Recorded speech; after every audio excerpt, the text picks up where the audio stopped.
So today on the Fixit Shed, I want to talk about the tow dolly again, and specifically about the sway that goes along with it. So when I bought the tow dolly, this is pretty much the ride height that I had it set up to. That's how the trailer hitch was, and as you can see, the ramps kind of go up.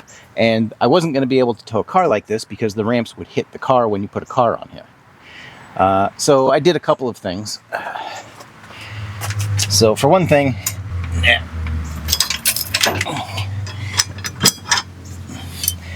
I flipped this over, but I also had a 4-inch rise.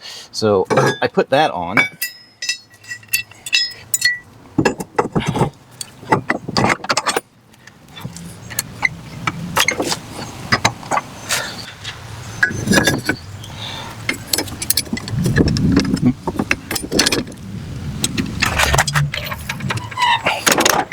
All right, so, and that raised the ball height up to about 19 inches, which is probably the top end of about where it should be, but the ramps are pretty level, and I was able to load a car and the ramps didn't hit the car. So that was the goal there.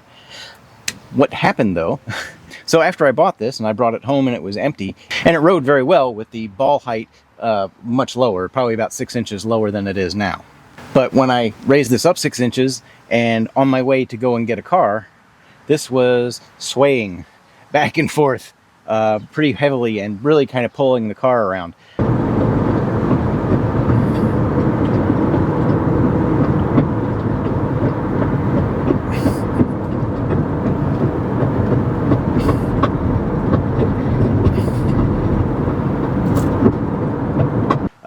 As soon as I got over 50 miles an hour, if I went faster than that, it was a little scary. I was kind of hoping that once I put a car on there, that would eliminate the sway, and it did. So it towed the car home just fine. So, but I was looking online to try and find a way to eliminate the sway or what was causing it and see if I could stop it. So I did find a video on YouTube where the guy was describing he used a ratchet strap and he would attach it here and tighten it up, and that would pull the deck because there is some play here. All right, and that play, he said, is what was causing the sway. To me, the up and down play in the tilt mechanism, I don't know quite how that would translate into a left and right sway, but I wanted to give it a shot. Somebody else in their comments section had mentioned using a C-clamp, so that's what I did. So I just used a couple of pieces of wood so I wouldn't scratch up the paint. And tighten that down enough to take the play out of it. And I took it out for a drive.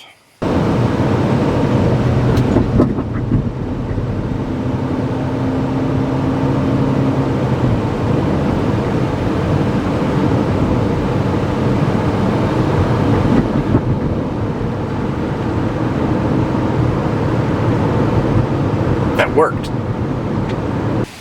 And as you can see in the video, it stopped swaying. So at least it wasn't as severe. You know, it still might, like if I went over a bump and this would bounce, because when these are empty, they bounce all over the place.